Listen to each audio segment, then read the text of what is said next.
Students, हम start करेंगे unit number 4 classification of living things.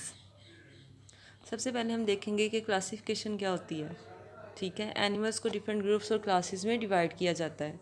तो वो वाला प्रोसेस जिसमें एनिमल्स को डिफरेंट ग्रुप्स और क्लासेस में डिवाइड किया जाए, उस सिस्टम को कहते हैं क्लासिफिकेशन। ठीक है, सबसे पहले एनिमल्स को 5 किंगडम्स में डिवाइड किया गया। किंगडम क्या होते हैं? ये भी ग्रुप्स को ही कहते हैं। उन किंगडम्स के क्या नेम है? Protoctist, prokaryotes, fungi, plants and animals. जो अमीबा है ये प्रोटोक्टिस से बिलोंग करता है, बैक्टीरिया प्रोकैरियोट्स से। ठीक है, इसी तरह फंजाई है, एनिमल्स हैं और डिफरेंट प्लांट्स हैं। अब वर्टिब्रेट्स और इनवर्टिब्रेट्स में क्या डिफरेंस है? कुछ एनिमल्स हैं जिनमें बोन्स होती हैं और कुछ एनिमल्स हैं जिनमें बोन्स नहीं होती। तो ऐसे एनिमल्स विच है बैकबोन, जिनके अंदर रीढ़ की हड्डी जो है वो प्रेजेंट हो, उन्हें कहते हैं वर्टिब्रेट्स। और इसकी एग्जांपल है shark, frog, snake, hen, horse and humans.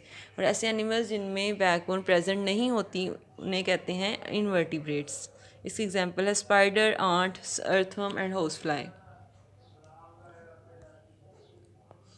यहाँ पे कुछ कैरेक्टरिस्टिक्स बताई हुई हैं डिफरेंट क्लासेस की। वर्टिब्रेट्स को 5 क्लासेस में डिवाइड किया जाता है: fish, amphibian, reptile, bird, mammals. ठीक है, सबसे पहले है cold blooded and warm blooded. Cold blooded कौन से होते हैं एनिमल्स? अब कुछ एनिमल्स ऐसे हैं जो कि अपने बॉडी के टेम्परेचर को मेंटेन रखते हैं। कोई भी सीज़न आ जाए, चाहे सर्दियां हो चाहे गर्मियां हो, उनकी बॉडी का टेम्परेचर एक सा रहता है। उन्हें हम कहते हैं वार्म ब्लडेड एनिमल्स। और कुछ एनिमल्स ऐसे हैं जिनकी बॉडी का जो टेम्परेचर है वो चेंज होता रहता है, उन्हें कहते हैं कोल्ड ब्लडेड एनिमल्स।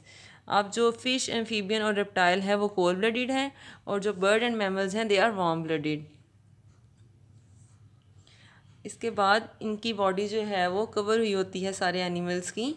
ठीक है, जो फ़िश है इसकी बॉडी कवर हुई होती है स्केल्स के साथ, और जो एम्फीबियंस हैं इनकी बॉडी कवर है मॉइस्ट स्लिपरी स्किन। ठीक है, और रेप्टाइल की बॉडी पे हैं ड्राई स्किन और उसकी बॉडी के ऊपर स्केल्स भी होते हैं। इसके अलावा बर्ड्स जो हैं उनकी बॉडी पे फीदर्स होते हैं, एंड मैमल्स की बॉडी पे हेयर होते हैं। हैबिटेट क्या होता है? किसी भी एनिमल का रहने वाली जो जगह है उसे हम कहते हैं हैबिटेट। इसे उर्दू में कहते हैं मस्कन। फ़िश जो हैं वो वाटर में ही रहती हैं और वहीं पर रिप्रोड्यूस करते हैं। एम्फीबियन वाटर और लैंड दोनों में रह सकते हैं। रेप्टाइल्स जो हैं वो कुछ वाटर में रहते हैं, कुछ लैंड पे रहते हैं। और जो बर्ड्स हैं ये भी कुछ जो हैं वो लैंड पे रहते हैं। मैमल्स जो हैं मोस्टली लिव ऑन लैंड। अब ये सांस कहाँ से लेते हैं? फ़िश अपने गिल्स के थ्रू सांस लेती है, amphibians through skin and lungs. जो रेप्टाइल्स हैं, बर्ड्स और मैमल्स हैं, ये तीनों अपने लंग्स के थ्रू ब्रीथ करते हैं। ठीक है, रिप्रोडक्शन कैसे होती है? फ़िश जो हैं वो वाटर में अपने एग्स को ले करते हैं। एम्फीबियंस वो भी वाटर में अपने एग्स को ले करेंगे। रेप्टाइल जो हैं वो लैंड पे एग्स ले करते हैं। जो बर्ड्स हैं वो ऐसे एग्स ले करते हैं जिनके ऊपर हार्ड कवरिंग होती है, जस्ट लाइक एग्स ऑफ हैन। इसके बाद जो मैमल्स हैं वो लाइव बर्ड्स को, ज़िंदा बच्चों को बर्थ देते हैं। वर्टिब्रेट्स कुछ कैरेक्टरिस्टिक्स हैं, इनके पास 3 और मोर पेयर्स ऑफ लेग्स हैं, जैसे कि इंसेक्ट्स में, स्पाइडर्स में, क्रैब्स में। कुछ के पास बिल्कुल लेग्स नहीं होती, जैसे वर्म्स में, मोलस्क में, स्लग्स में। ठीक है, इसके बाद इनके पास एंटीना होते हैं या टेंटिकल्स होते हैं। एंटीना किस में होंगे? इंसेक्ट्स में, और टेंटिकल्स हैं एनेमोन में। और कुछ के पास इन दोनों में से कुछ भी नहीं होता, और वो होते हैं स्टारफिश। कुछ की बॉडी जो है वो सॉफ्ट होती है, जैसे कि जेलीफिश की बॉडी, और कुछ की बॉडी जो है वो हार्ड है, जैसे कि स्नेल और एक्सोस्केलेटन।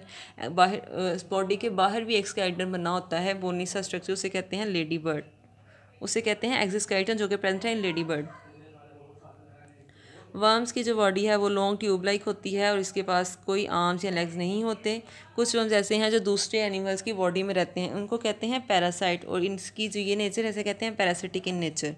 कुछ जो वर्म्स हैं वो सी वाटर में रहते हैं और कुछ फ्रेश वाटर में। सी वाटर का जो पानी है वो बहुत ज़्यादा नमक वाला होता है, और कुछ जो है लैंड पे रहते हैं और कुछ ज़मीन के अंदर। और ये ज़मीन में बहुत सारे मिनरल्स लेके आते हैं, इस तरह ये ज़मीन को बेनिफिट पहुंचा रहे हैं। और ये ज़मीन के अंदर एयर को भी लाते हैं, जिससे ज़मीन ज़्यादा ज़रखेज़ होती है। इस तरह इंसेक्ट्स हैं, इंसेक्ट्स की बॉडी 3 पार्ट्स पे डिवाइड हुई होती है: a head, thorax and abdomen. इनके पास 2 फीलर्स या फिर एंटीना। जो इनके सेंसिंग ऑर्गन्स हैं वो फीलर्स हैं या फिर एंटीना, जिससे ये स्मेल करते हैं और फील करते हैं। इनकी 2 लार्ज आइज़ हैं and 3 pairs of legs join to the thorax.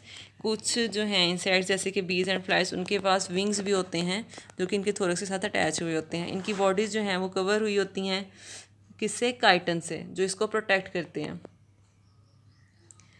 कुछ इंसेक्ट्स ऐसे हैं जो कि हार्मफुल हैं, ठीक है, वो कुछ डिजीज़ कॉज करते हैं प्लांट्स में, कुछ एनिमल्स में डिजीज़ कॉज करते हैं, उनको कहते हैं पेस्ट। और कुछ इंसेक्ट्स ऐसे भी हैं कि जो कि यूज़फुल हैं, जैसे हनी बीज जो कि शहद बनाते हैं, सिल्क वर्म है जो कि सिल्क बनाता है। कुछ इंसेक्ट्स ऐसे हैं जो कि ग्रुप्स में रहते हैं और इनके ग्रुप्स को कहते हैं कॉलोनी, ठीक है, और एक कॉलोनी में 100 और 1000 की तादाद में इंसेक्ट्स हो सकते हैं। स्टूडेंट्स यहाँ पे कुछ क्वेश्चंस हैं। What are pests? Characteristics of insects, differentiate between vertebrates and invertebrates, what are cold blooded animals, define classification, what kind of insects are useful. इन सब के आंसर्स जो हैं होपफुली आपको आज के लेक्चर से मिल जाएंगे। Thank you.